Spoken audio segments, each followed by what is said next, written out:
Okay, so you've just launched a marketing campaign and it's not performing how you want it to go, or you can't figure out why your funnel or your campaign isn't performing as well as others. Well, lucky for you, I've built over 450 different landing pages and funnels, and I'm gonna walk you through my exact step-by-step process to troubleshoot campaigns and find why they're not working and fix them. Let's get into it.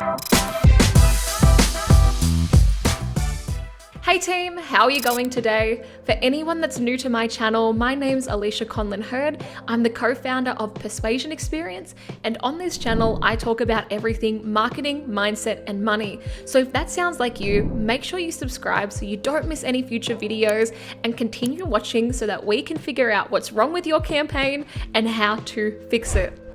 Okay, so when we are analyzing the campaigns, we start very broad. And now this is going to be very relevant to a marketing manager, campaign manager, or any marketer who isn't specifically trying to troubleshoot media buying or a certain traffic channel. This is if you're managing campaigns and you want to go through the decision tree to actively isolate what is the problem so that you can go and fix it. And the first place to start is making sure that you have the right traffic type. And what I mean by that is you've launched a specific type of campaign and you've put a certain message out there. Does that message match the temperature of the audience? And have you launched that onto the right channel? Because if you launch something on Google Ads, Facebook ads, TikTok, Snapchat, email, and you launch the same message to all of those different temperatures of traffic, there is a chance that they are not going to convert as well across all of these different campaigns, because people are in a different part of their buyer's journey, which means that they could be earlier on or later on, and that changes what message you put in front of them because they're having a different conversation in their brain. So if you have a direct offer like get 20% off blah, and you are posting that across all of your channels and all of your traffic streams, that isn't going to work as well on cold as it is going to work on an email list who already knows you. So the first thing to question is, okay, this is the offer we're putting out there. Is this really what they need to hear? And is this the conversation that's happening in their mind? Or do we need to do a step back and enter a different conversation and nurture them to get to this point that we want to talk to them about? Most people are really focused on trying to force people to buy in these in-market leads, but only about 3% of the people that you're going to be talking to are even in market ready to buy now. You need to make sure you're not putting this in market, actively searching for you message out there and then blasting it in front of all of these other people who are earlier in their buyer's journey. So it seems really basic, but that's where I always start. I always look at the traffic and make sure that we've actually got the right temperature of traffic to the message. So we start broad and we keep getting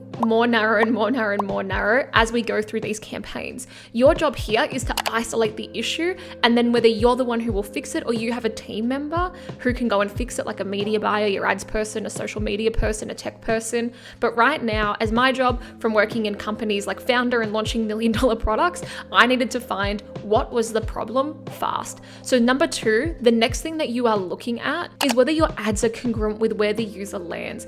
It's funny the amount of times I've audited a campaign or audited somebody's account, and I've done hundreds of these, looked into Google Ads accounts, Facebook accounts, and checked out landing pages.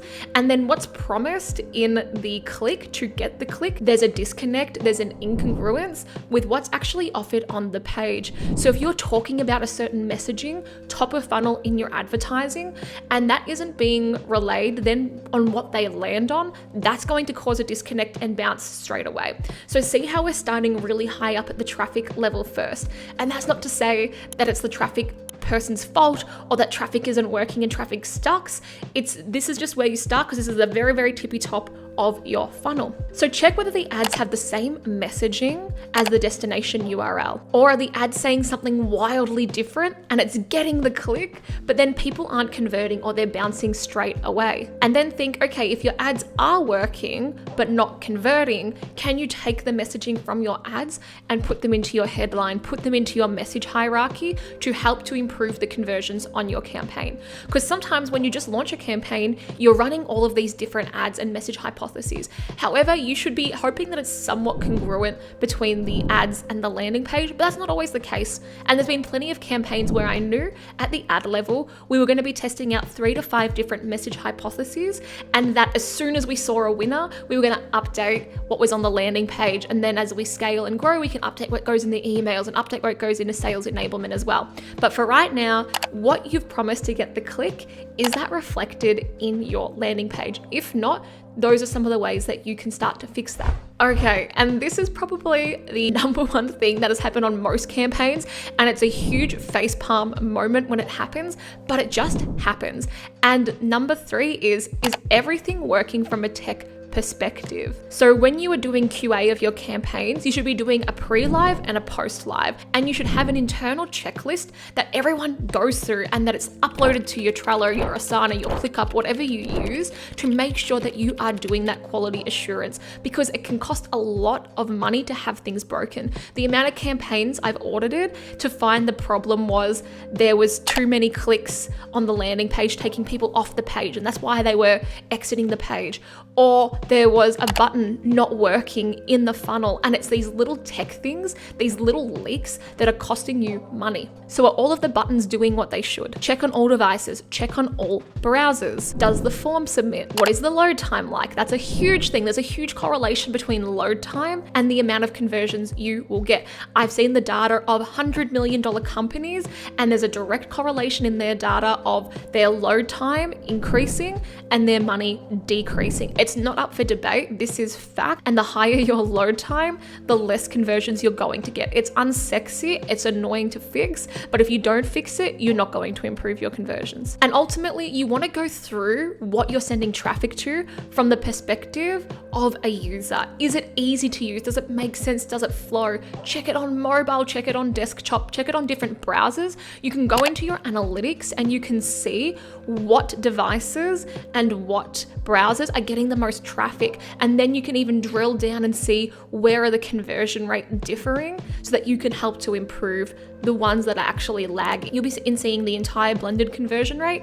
Again, the amount of times I've jumped into analytics, then I've started to break them down by device and by browser, and I can see that there's an 80-20 rule. All of this traffic is coming to like iPhone 10 and Apple iPhone 10, and that's the traffic that hasn't been optimized for, and it's going great on Chrome, but it's going terrible on Safari because that experience wasn't checked. So you need to be checking all of the experiences. Always start with your low-lying fruit, your 80-20 rule.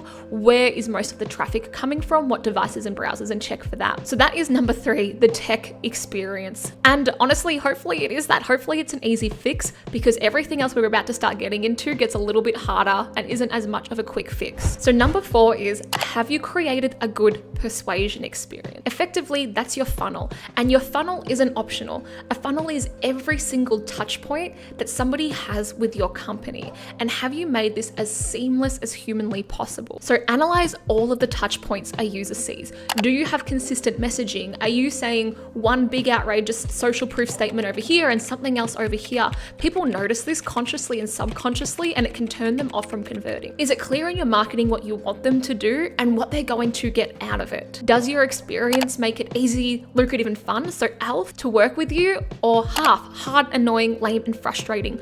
Go through it as a user would. Now, depending on where you are with this launch and you're not sure how to fix it, or if you're not sure if you're hitting on the right messaging, make sure that you're getting feedback loops from the people that are in the trenches talking to clients and customers. So you need to be having feedback loops from customer support. Sometimes I've been on launches and campaigns where customer support will be like, oh yeah, that was broken. Oh yeah, we got a few complaints about that. And it's like, why didn't you tell me this?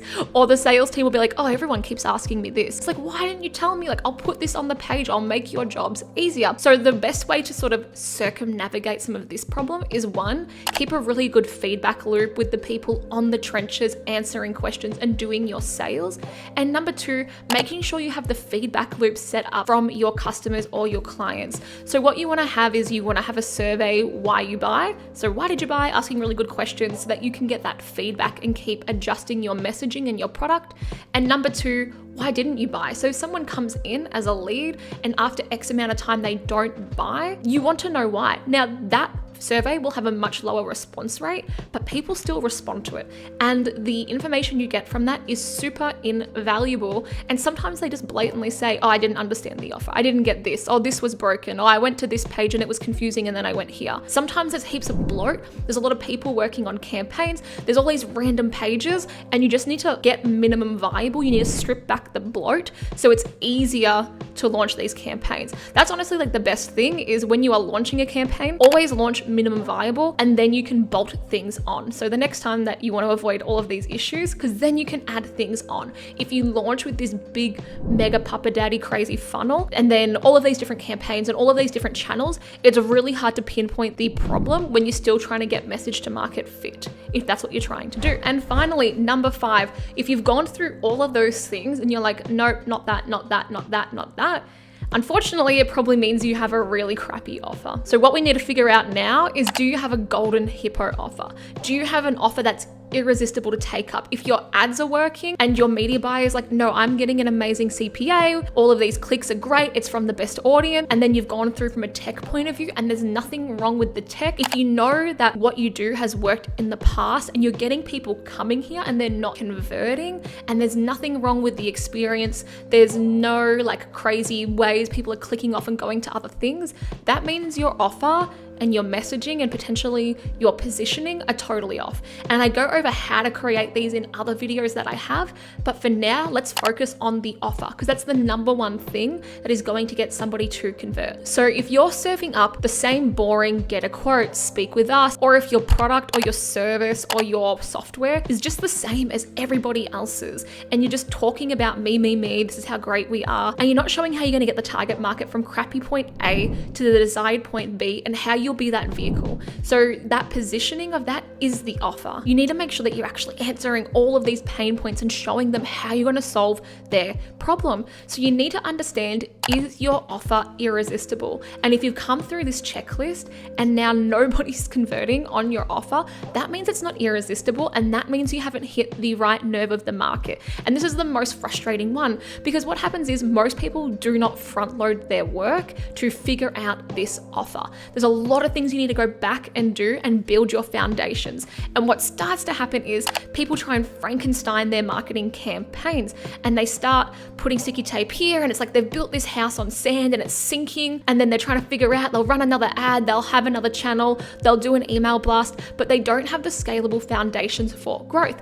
And what are those? That is your target market, your message, your positioning, and your offer. If you didn't spend the time to figure those out and get those inputs under control, that's ultimately why the rest of your campaign probably isn't working. Okay team, that's it. Those are the 5 different things that I look at from a high level to try and pinpoint what is going wrong in a campaign. It's helped me every single time. And of course, there's a lot of other little things that you need to look into if it is at the ad level, if it is at tech, if it is the offer, to go back and fix them. But the very first thing that you need to do is identify the problem. So let me know, do you resonate with the whole Frankensteining a landing page and everyone having an opinion and trying to fix it? Are you guilty of maybe not figuring out the target market clearly enough, or your message or your positioning or your offer before launching and just getting a little bit too excited and forgetting to front load the work to set yourself up for success?